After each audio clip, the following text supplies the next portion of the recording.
باندې کې دی ولې په ځان باندې نو که چیرته من لاس په کار شو او وګورو چې 90% یا 80% 60% خلک نتیجه ورکوي کولی دولت سره پروپوزل هم ورکړي چې دا زما پروپوزل دی دومره خلک نتیجه ورکړي دغه نه مخکې تللی شو ځکه ګوره نیپال کې ټول ځینې کې مکتبونه امکانات نشته دی هم چې یا کې ټول ځینې کې هغوی به خیر لار ګورې ملګرو دا د موږ بحث په دې باندې وو د خلکو ارتداد و دا مطلق اخوادم شو دم هم دې خبره کوم ساک صاحب که نه چې ولې موږ هغه ډلې کسان لایف ته راولو کوم چې زموږ خوږ پیغمبر رسول الله صلی الله علیه وسلم ته محمد وایي کوم چې غلط خلکو غلط کې نوروز يوم ولې موږ تشابه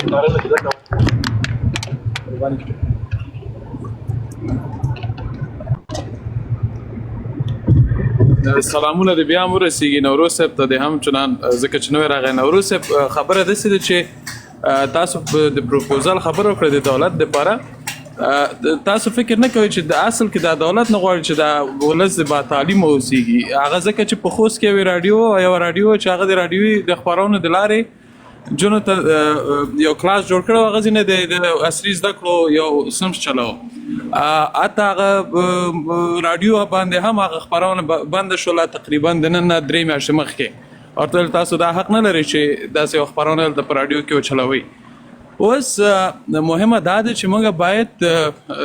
که داسې موږ تاسو اوس دا کار وکړو کلاس جوړ کړو د زوم د لارې صنف ورکړو په راتلونکي کې دولت ته پروپوزل وړاندې کړو زه د فکر نه کوم چې څوک دی بیا زموږ ستاسو د کار نه اپریشیټ وکړي بیرته به منفي جزا هم موږ ته راکړل شي که هم په افغانستان کې 100 میلیون ماشومان کومک ته ضرورت لري چې باید مکتب ته لاړ شي ټول ماشومان په افغانستان کې چې موږ څومره ماشومان لرو ټول ضرورت لري او ماته اقسام معلوم نه دي دقیقه چې زه درته وایم ټول ماشومان موږ د شپږم نه لاندې لرو چې مکتب ته نه ځي موږ د شپږم نه لاندې لرو چې مکتب ته نه ځي ماته دقیقه ارقام معلوم نه دي افغانستان تر اوسه د ټول نفوس میرنه نه ده چې دغه ډول د سیړنې کوم څه چانس شته په افغانستان کې موږ بحث په دې باندې نه ده ولې تاسو دا د بحث مکمل عنوان تغییر کا دا زبر خبر که هنور زمونږ توجه فقط په بحث دا چې نجونې اووم سن نه بعد مکتب ته نه ځي سمه ده شپږم سن نه بعد مکتب ته نه ځي لیکن دا مکمل هیر کړی دی چې موږ هم دا اوس میلیونها نجونې لرو چې هغوی شپږم سن مکتبونه خلاص دي لکه هغوی ته امکانات نه لري څه شی کولی شو چې هغوی ته امکانات جوړ کړو که واقعا نیت دا وي چې افغانستان ماشومان درس ووایي یو نه او بحث باید موږ مفید تمام شو فقط خبرې ونه کړو زما بحث دا دی نن دغه باندې بحث کوو چې څنګه دا مفیدیت موږ ته امیدی شو نوروز صاحب محترم ستاسې خبرې ټولې پر ځای دي خو موږ او تاسو 40 میلیونه ولس کې او هغه چې ته کوم ارقام دلته وړاندې کوې موږ او تاسو به څومره دغومره ظرفیت ولرو چې دغه ټول کور کړو 0.1% هم نشي کور کولی یو دویمه خبره موږ او تاسو د ګورئ نوروز صاحب محترم ستا مسؤلیت د ولس د وګړي په صفت او د سټیټ مسؤلیت د ولس په وړاندې دا سره معلوم دي د ولس مسؤلیت د سټیټ د قانون نه چې څه قانون د باید هغه ته غاړه کېږدي او نور چې هر څه دي دویم د سټیټ مسؤلیت شه ده ولس ته اسانتیاوې برابرول دي حقوق ورکول دي مکتب او پوهنتون خلاصول دي زه څنګه دا مسؤلیت په لاس دا حق ځان ته ورکم چې زه خلکو ته مکتبونه خلاص کم زه خلکو ته کورسونه ورکم د امریکا په کوم ځای کې د اروپا په کوم ځای کې ته ماته وښیه چې خلک راپاڅېدلي خلکو ته کورسونه پوهنتونونه یې جوړ کړي چې تاسې پکې درس ووایي دا خو د پوهنتون د دولت او د سټیټ مسؤلیت ده که چېرته یو ورځې ماشوم مکتب ته لاړ نه سي ورپسې کور دولت ورته زنګ وایي چې څنګه د ماشوم مکتب ته نه در رالیږلی موږ باید د سټیټ مسؤلیتونه او د ولسونو مسؤلیتونو فرق اوس وکولی ورو نظر دی بالکل صحیح دی دلته هغه به آیډیل کیس باندې خبره کوي افغانستان امریکا نه ده یو آیډیل کیس حتی په امریکا کې کمیونټي کالج نه ده هغه اکثر کمیونټي فنډډ دي همچنان ته نور ایجوکیشنل ټریننګونه لري چې کمیونټي فنډډ دي سټیټ فنډډ سټیټ ته محدود فنډ ورکوي زما نظر دا دی چې هغه یو ښه خبره ده چې ټول زموږ وروڼه خویندې مکتب ته لاړ شي اوس هغه آیډیل کیس نه لرو دویم حل لاره څه شی ده یو حل لاره دا ده چې اقلا زما په نظر باندې که چېرته دا راته ووایه چې 100 کسان د یو اوبو کې غرق شوی دی او کاغه نه ټول غر شي خدای کان لاس کسان ته بچ کې تم یو خبره روز صاحب زموږ باس دا نه ده زموږ باس په دې باندې شروع سو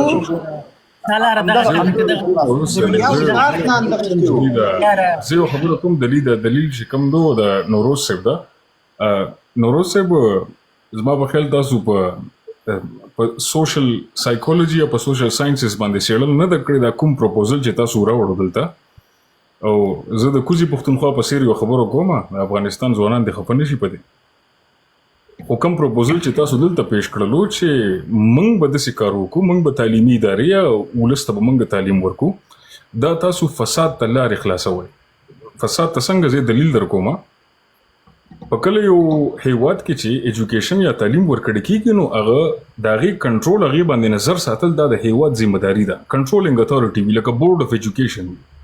د تعلیمي او مشر ادارې وی چې په هغه نظر وساتي چې څه خود لګيږي ماشومان ته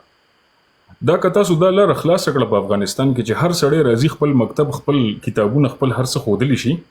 او افغانستان دولت پاغه کې وی چې زه په دې کې هیڅ کار نه لرم بس تاسو یې کوي نو دا خو هر قسم هر قسم عقیده هر قسم عقیده هر قسم نظریه هر څوک راوړي شي ولسته خودلی شي لکه څنګه چې په دلته یونیورسيټي چې کومه دغه یونیورسيټي و په امریکا کې چې $30 مليون وته ملو شول د جهاد کتابونه چاپ کړل او د افغانستان بچو ته په شمشتو د نور کیمپونو کې به خول چې موږ به کمیونستان وژنو موږ به د سکو ماشومان ته به د جنگ او دغه درس ورکولو دا هم دغه پروپوزل نه وشو کنه چې د پاکستان ایجوکیشن چې کله د دولت لاس په تعلیم کې نه وي او دولت ته لاس واخلي هر سړی راځي چې تا ولس کې ماشومان ته هر څه خودلی شي دا جنگ چې زمونږ په سیمه باندې زیات هم شو د دې عمل هم دغه چې هر سړی راتلو خپل نظریات خورول د علم او د درس پرانا کې دویم خبره جوهري صاحب وکړه زه جوهري صاحب ته د شریعت یو اصول وته ما جوهري صاحب شریعت کې اصول دي زه غلي کېږم زه مکمل غلي کېږم د جوهري صاحب ته د شریعت یو اصول وایم جوهري صاحب په شریعت کې اصول دي چې کله به د وحي راتله زموږ پیغمبر باندې نو که هغه وحي به په مذکر کې و مذکر او مؤنث دوه دغه دی لکه نر او نارینه د پر احکام نو هغه وحي به شریعت کې د اصول چې هغه په زنانو باندې هم اپلای کېده لکه مثال کده مونږ حکم راغلی دی کده روزه حکم راغلی دی کده حج حکم راغلی دی دغه سه اقرا بسم ربک الذی خلق دا وحي د انسان کې بدنر او په زنانه په دوړو باندې په شریعت کې لازم ده اوس د بدر مثال زدر کوم تاسو وی جوهري صاحب دا خبره په ما ډیره سخت ولګي د زلګ احساساتي شوم خو کوشش کوم ځان قابو کوم تاسو وی زمونږ علما په لک شینو کې اسلام بدی خو په لس شینو کې د اسلام خلاف دي نو څه چل وشو په اسلام کې د یو شي خلاف هم نشي کېدی تاسو مال یو دلیل راوړی یو فتوا راوړی چې هغه کې دا د منطق نه راوړی د قیاس نه راوړی د اجماع نه راوړی د قران نه راوړی حدیث نه راوړی چې هغه کې دا خبره ثابت شي چې خیر دی اسلام کې تسل نه نوي شي نه ومنه خو یو پکې ممنه د یو خلاف لړ شه د هیڅ مسله نه ده اسلام کې د یو شي خلاف هم نشي کوم چې شریعت کې لازم شي نه دي نو زه د بدر مثال در کوم کله چې د بدر جنگ وشو او یا کافران زمونږ مسلمانانو زمونږ صحابانو گرفتار کړلو هغه او یا تنن چې هغه تعلیم یافته هغه لیکنه سیړنو ارڅ کول شو پیغمبر هغه ته څه حکم وکړ هغه او یا بندگانو ته پیغمبر وته وی تاسو ازادي پدې کې ده چې کله تاسو د مدینه لس ماشومان ته علم او پوهه ورکې الکانو او انجونو دوانو ته دغه بدر د قیدیانو د اویا سزا او دغه آزادۍ د لپاره شرط داو چې لس د مدینه ماشومان ته به تاسو علم او پوهه ورکوي الکانو انجونو دوانو ته نو اوس راځو افغانستان ته په افغانستان کې وی چې دلته جنگ دی دلته حالات خراب دي دلته داسې دي نو د اغم د بدر جنگ شو کنه د بدر جنگ نه قیدیان راغلو کنه افغانستان او امریکا لاړه جنگ ختم شو کنه نو کومګ پیغمبر اصول منو پیغمبر په سنت منو پیغمبر په حدیث منو منګ د غیر اصول خلاف ول روان اوس اخیره نقطه زده کوم بیا بزغل شم زما په نظر کې زما په د حسیب نه لګ نظر جدا وي په دې شي په د انجونو په تعلیم کې زما په نظر کې د انجونو او د ماشومانو د دې ته د ژوند او د تعلیم نقصان نه اول زما دین ته نقصان روان دی. په ټوله نړۍ کې د پښتون ولس دا نظر د ټولو مسلمانانو ته دا نظر ښودل کېږي چې د دې په اسلام کې تعلیم منع دی. دا زما دین ته نقصان روان دی، زما شریعت ته نقصان روان دی. زما په شریعت کې دا شی بند نه دی، زما په حدیث کې نه دی بند، زما په قرآن کې نه دی بند. حسب اول د انجونو د ماشومانو د راپاسېدې دی او مثال اول نقصان خو زما دین ته روان دی، زما شریعت ته روان دی، زما د خدای هغه حکمونه چې کم نه منل کېږي او بیا د هغه خلکو د لاسه نه منل کېږي کوم چې دعوه کوي چې موږ به د دین اصول راولو. نو یو خبره دلته ومنه دا بحث په مکمل ختم شي. یو خبره صرف اقرار وکړي. صاحبزاده صاحب الله دې خیر او برکت درکړي. قربان اقرار وکړي. نو وروسته ماته به وخت راکوئ ځکه چې اعتراض په ما شوی. جوهري صاحب د یو خبرې اقرار وکړي چې یا خو ووایي چې په اسلام کې او د اسلام اصولو خلاف تلل دا په اسلام کې روا دي، یا دا خبره دلته ومنئ په دې لایف کې چې که د اسلام خلاف اصول دا تلل روا دي، نو که سبا زه د اسلام یو اصول خلاف زما په ما به نقد نه کوئ، که حسیب سبا د یو اصول خلاف زی په هغې به نقد نه کوئ، که هر ځای کې یو افغان د اسلام یو اصول خلاف زی په هغې به نقد بیا نه کوئ. یا دا خبره دلته ومنئ چې دا روا ده، او که ووایئ چې دا روا نه ده، د دې دپاره موږ سره دلیل نشته چې د دې خلاف تللی نه شي، نو بیا ووایئ چې دا حکومت اسلامي شرعي حکومت نه ده. په دې دواړو کې یو خبر ومنئ ټول بحث ختم شو. مننه کوم. اجازه ده دغه سوال ته زه ځواب ورکړم. برابر نوروز صاحب ماته به خبره پرېږدئ، صبر وکړئ، یو ماته یو 2 دقیقې وخت راکړئ. صاحبزاده صاحب ټول ناول زما مشوره تاسو ته دا ده چې د څه شي په باره کې چې موږ سره انفارمیشن یا معلومات وي پکار ده چې موږ د هغې په باره کې دعوه وکړو. د دین په باره کې اول نمبر باندې ستاسو خبره چې دا وه چې اسامه جوهري دا خبره وکړله چې 10 کارونه په اسلام کې ونه منلی شي نو خیر ده. ما دا نه دی ویلي، ما دا خبره وکړله که چېرته د ملیانو 10 کارونه د اسلام خلاف وي نو دغه 10 کارونه خو موږ او تاسې هم پېژندلی شو چې دا د اسلام خلاف دي. نو ضرورت دې ته څه دی چې موږ د دې ملیانو د 10 کارونو د وجې نه ټول اسلام پرېږدو. ما دا خبره وکړله، خبره تاسو یې اخیستې نه وه. دویم نمبر باندې صاحبزاده صاحب ستاسو دا ریفرنس غلط دی چې په بدر کې 80 کسان ونیولی شول او رسول الله صلی الله علیه وسلم ورته ویلي چې ته به 10 کسانو ته دغه ورکې. د دې به ته ریفرنس راوړی اوس، یا خو تاسو دا خبره ومنئ چې دا خبره غیر عقلي غیر منطقي ده او نه په تاریخ کې ثابته ده او نه په سیرت کې ثابته ده، او کوای چې خامخا نو 10 کسانو د بدر چې 80 کسان ونیولی شل او هر یو باندې 10 کسان د هغې غوښتل دا په سیرت کې نشته ده. یو خبره ځکه بیا خو به ابو جهل دی، ابو جهل هم پکې مړ شوی دی، نو هغه ته چا ویلو چې ته 10 کسان دغه کړه. په دې کې چې د نور غټ رؤسا او غټ سرداران چې د هغې پکې وژلی شوي دي هغې ته هم چا 10 کسان نه دي دغه کړي. دا د 10 کسانو خبره دلته نه ده، دا په 10 کسانو نه، دا په بل ځای کې په بل دغه کې ذکر شوی، کنټیکس کې ذکر شوی، دا د بدر قصه نه ده، دا بله موضوع ده. زما تاسو نه خواهش دا ده چې دغه ځای کې کریکشن لږ وکړئ د معلوماتو. دویمه خبره دا ده صاحبزاده صاحب چې تاسو ماته 2 اپشنې وړاندې کړلې چې یا اسلامي دی او یا اسلامي نه دی، او مخکې هم زموږ په دې باندې بحث شوی و چې د یو حکومت د اسلامي کېدلو دپاره او د نه اسلامي کېدلو دپاره خپل شرایط دي، لکه څنګه چې د یو مسلمان د اسلامي کېدلو او نه اسلامي کېدلو دپاره خپل شرایط دي. لکه مثال له خبره زرته یو خبره وکړم صاحبزاده، یو تپوس کوم که نه جنرال تپوس کوم، زما د خولې نه یو خبره ووتله، یو غلطي کې یو خبره ووته، یا د حسیب ځواک صاحب د خولې نه یو خبره ووتله، صحیح ده، د حسیب ځواک صاحب د خولې نه یو خبره ووتله، په دې باندې دی کافر شو، د قصدن دا خبره نه ده کړې، یا یې قصدن نه ده کړې خو مقصد دا ده چې ناپوهه دی په یو ځای کې، د دې سره اسلام نه وړي. طبیعي خبره ده چې نه وړي د اسلام نه، مسلمان دی ځکه چې د اسلام نه اوښتلو دپاره هلته خپل اصول او قواعد او ضوابط موجود دي. نو کله هم تاسو په یو مسله کې داسې اپشن نشئ ورکولی چې ښه حسیب د اسلام خلاف کار وکړو، حسیب مسلمان دی او که کافر دی. نو ورور دلته موږ سره یو دریم اپشن هم شته، دا فیلسي، دا لوجیکل فیلسي، دا مغالطه ده، یا په پښتو ژبه کې ورته ووایو خطا ایستل دي چې ته یو کس ته 2 اپشنونه ورکړې او نور اپشنونه ټول هیر کړې، صحیح ده. دلته یو دریم اپشن هم شته دی، او دریم اپشن څه شته چې حسیب ګناهګار شو په دې خبره باندې. نو فلهذا د یو نظام د کافر کېدلو او غیر کافر کېدلو لپاره موږ سره خپل اصول شته دی، خپل هغې دپاره خپل په اسلام کې یو قوانین او هغه ذکر شوي دي. که یو نظام خطا کوي بالکل موږ په ټول اعتراض هم کوو، نیوکه هم پې کوو، یو ځل نه، لس ځل نه، سل ځل هم پې کړې ده. بلکې کوم ځای کې چې پې ما نیوکه کړې ده په دارالامان کابل کې، د کابل په منځ کې ما پې ویډیو کړې ده. کابل هماغه وخت کې مې نشر کړې ده. کابل منځ کې مې خپلو خلکو خپل ملګري دوستان را سره وو. صاحبزاده صاحب ستاسو د خبرو جواب به انشاءالله چې شوی وي. جزاک الله خیر. دغه نور خبرې هم شته، خو هغه به زه پرېږدم ځکه چې کلی شي حمزه ورو دوباره بیا هغه پې ولري خلاف د وولې.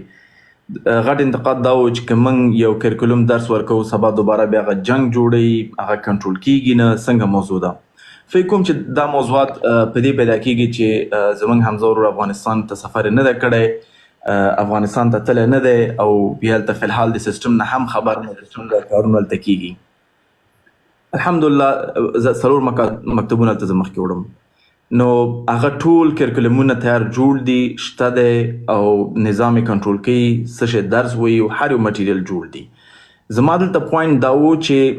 موږ بحث کوو د اووم سم نه بعد د نجونو دپاره چې مکتب ته نه ځي، د دې اووم پورې چې هغوی نه ځي هغه دپاره کله موږ بحث وکړو، کله موږ امکانات برابر کړل. ځکه چې افغانستان کې تقریبا 15 میلیون ماشومان دي چې هغوی کومک ته ضرورت لري چې باید خپل تعلیم لاسته راوړي،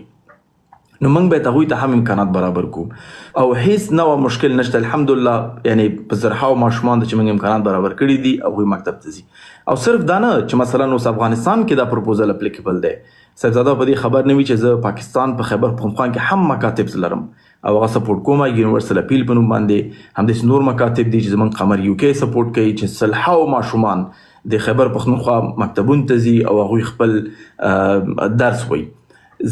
زما دا دی چې دې مکتبونو موضوع نه موږ یو پکې جوړ نه کړو چې خپل سکروټې پې تازه وساتو. دا کار باید ونه کړو. موږ باید څه شی وکړو چې یو پریکټیکل اپلیکیشن سره راشو. صحیح دی چې هغه 4 لکه یا 4 میلیون کسان ته یو مثبت نتیجه ونه لري، اقلا 4,000 ته خو به ولري که نه. یعنې دا وایم چې 100 کسان مړه کېږي چې هغه 10 موږ بچ کولی شو، دا یو 10 غټ نعمت دی. نو زما ټوټل پروپوزل په همدې باندې و. صاحب ته مخته کېږدم، یعنې ته په دې باندې خبرې باندې د باور لري چې دغه نور ولس چې کوم ده دا سوځېږي، دوی ډوبېږي، دغه چې کوم ته ترېنه غواړې بچ کړي دا یې بچولو کوشش ته کوي. بالکل بیا صحیح خبره ده.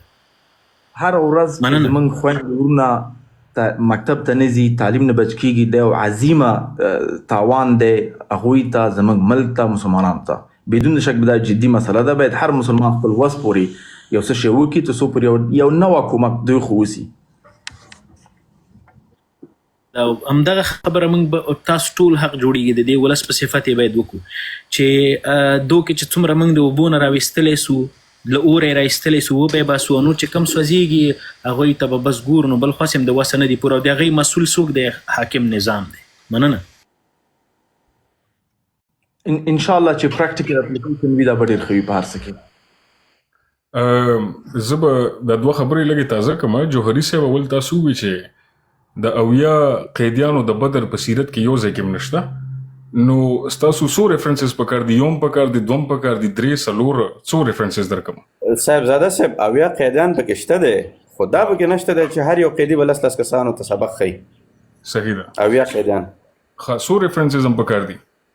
ما ته یو ریفرنس راکړئ بس. زه تاسو سره منم، زه خو د حق منلو والا سړی یم، دباره ته چې بالکل زما په علم کې کمزورتیا دی او زه خطا یم. تاسو به د شیخ عبدالناصر جانګړه ریفرنس راولې په خپل به ریسرچ کې هغه په دې باندې سیره باندې پورا سیریز ورکړی دی او آی تھنک دا سیریز نمبر 68 دی. هغه ټول ریفرنس به والي هم دلته ټول خلک به ځان سره والي، هغه ټول سیرت به شیخ عبدالناصر جانګړه به والي، هغه به مو ګوره. کله چې بیا دغه د صحابانو نه پوښتنه مو شوه چې د قیدیانو سره سکول پکار دي، نو ابوبکر ورته وی چې دې ته د ژوند ورکړی شي، عمر وی چې نه دا د قتل کړی شي. دا هماغه سیرت کې وسره دا ټوله خبره ده. په ریفرنسز کې چا 40 قیدیان یاد کړي، چا 50 یاد کړي دي، خو اتنټیک صاحب د اویا قیدیانو ریفرنس کچرته تاسو مهرباني کوئ نورو صاحب تاسو سره لپټاپ وي کتاب وي در سره چې تاسو یو نقد ریفرنس د تور کوي چې هر قیدی ته دا ویل شي چې تاسو به 10 کسانو ته تعلیم ورکوي. هغه حدیثه د سیوا چې هغه به بعضی به مثلا بلډ منی ورکوي او خان به ورکوي یا به څو تن ورکوي چې موږ رخصتي کو، او یا به بعضی چې هغه نه لري هغه ټول تاسو زموږ ماشومان ته درس ورکوي. یعنی هغه فکس دا کوم چې اویا وي او لاس وي دغه لاس سپیسیفیکیشن دغه موضوع په ذکر نه ده. نو جوهري صاحب خو وایي چې د تعلیم خبره پکې د سره شوې نه ده. نه ما داسې نه دی ویلي. هغه د اویاو خبره مې پکې کړې ده چې د اویاو ګوره لکه په دې کې ابو جهل دغه د څه ورته وایي په دې کې مختلف قسمه کېدل قربان. جوهري صاحب د ټول ولس ناستې ګوره اول مووي چې خبره پکې تعلیم شوې نه ده اوس چې نوروز خبره وکړو نو شوې ده پکې بیا پکې ښځه خیر دی انیویز ولس به قضاوت کوي. نه ولس خو ګوره په دې خاطر باندې زه وایم صاحبزاده صاحب یو د ولس قضاوت خبره ده او یو ولس ته فیکس اینڈ فیګر وړاندې کول دي. یو ځای کې یو مسله کې که چېرته ولس پوهېږي په کار دا دی چې مونږ په هغه ځای کې په حقایقو باندې اوسېږو که نه. زه دا وایم جوهري صاحب زه بخښنه غواړم زما خبرې به غلطې وي کېدای زه له څېړنه کوم له زده کړه کوم دا به ما غلطې خبرې کړي. خیر راځم زه مهمې خبرې له راځم کوم چې دا درته ږدم هغه دا د جوهري صاحب چې دلته نوروز صاحب انتهایی انټلیکچوال انتهایی تکړه د افغانستان یو مشر چې موږ یې فالو کوو د قام خدمت کوي. حسیب جان دی داسې تاسو یې حیات خان سالار دی دا ټول د قام خدمتګار دي. زه تاسو ته وایم چې په سوشل میډیا باندې ټولو نه زیات حساسیت موږ خپل دین سره لرو چې څوک د دین مخالف خبره کوي پیغمبر د صحابه او د ټول اسلام خلاف موږ احساساتي کیو. اوس په حیثیت مسلمان دا پرېږده چې زه د کوزي پښتونخوا یم یا زه حق لرم خبرې وکم افغانستان کې ونه کم په حیثیت مسلمان چې زه دوستا ګاونډی یم او دوره نږدې یم د سره په قام د شریک یم زه دې خبرې ته څنګه وګورم چې یو سړی زما د دین جامع اچولې ده زما د پیغمبر په منبر باندې کینی او زما دین یې الټه کړی دی ماته چې ستا دین داسې نه دی ستا دین داسې دی چې دې کې به هر څه بند دي. دې ته زه په حیثیت مسلمان څنګه وګورم افغانیت به پرېږدو په حیثیت مسلمان زه په دې نیوکه وکم په حیثیت مسلمان زه د دې خلاف اواز اوچت کم زه بغاوت وکم زه خبرې وکم ځکه زما را روان قیامت پورې زه را روان زما د کلمه چې ما ویلې ده په حق باندې ودرېدل چې ما ویلې دي دا خو حق شي ته نقصان روان دي کوم دپاره چې زه کفارو سره جنګېدم د امریکې سره چې جنګ وکړو افغانانو روس سره چې جنګ وکړو د دین په نوم یې وکړو کنه د اسلام دپاره یې وکړو کنه او مقه اسلام یې ورته الټه کېنولو دون نقصان خو زه فکر نه کوم چې امریکې اسلام ته ورکړي څونه چې زمونږ د خپل علماو د اسلام ته ورکړو چې د شریعت کمې هغه نقطې چې اقرا بسم ربک الذی خلق اقرا د نر او زنانه دواړو دپاره دی او مقه شی هغه دیندار سړي راواغشتو سرچپی کو چې نه دا زه نه منم نو زه اوس د خدای ومنم که زه د شیخ هیبت الله ومنم زما خدای الله تعالی دی که زما خدای هیبت الله دی الرب چې دی هغه الله تعالی دی اول خبره